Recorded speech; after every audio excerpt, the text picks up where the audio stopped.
महाराष्ट्र के एक छोटे से गांव चिंचोली में अर्जुन नाम का एक युवक रहता था।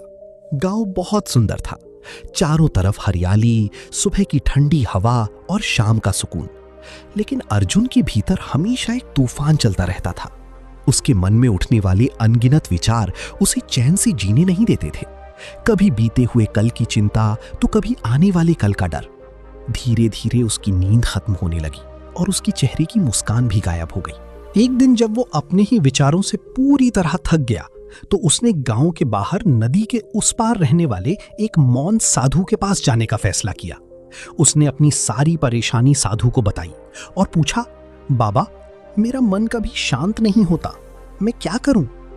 साधु ने शांत भाव से मुस्कुराते हुए बस इतना कहा, तुम्हें अपने विचारों से लड़ना नहीं है, सिर्फ उन्हें देखना है। अर्जुन को यह बात थोड़ी अजीब लगी, लेकिन उसने भरोसा किया।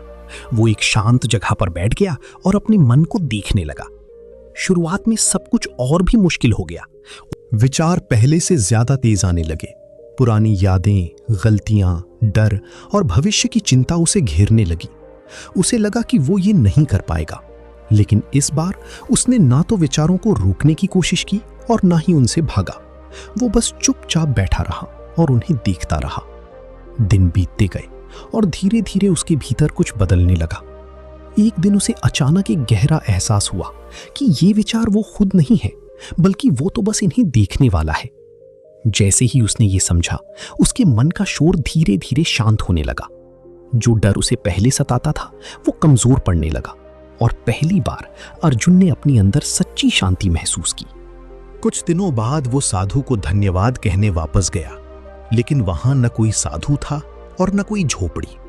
बस एक पत्थर पड़ा था जिस पर लिखा था, शांति बाहर नहीं मिलती, वो हमेशा तुम्हारी अंदर होती है, बस उसे देखने की कला सीखो।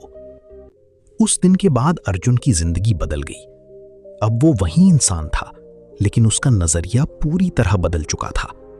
अब वो अपने विचारों से डरता नहीं था, बल्कि उन्हें समझता था। उसने जान लिया था कि मन का शोर हमें तभी तक डराता है जब तक हम उससे भागती हैं।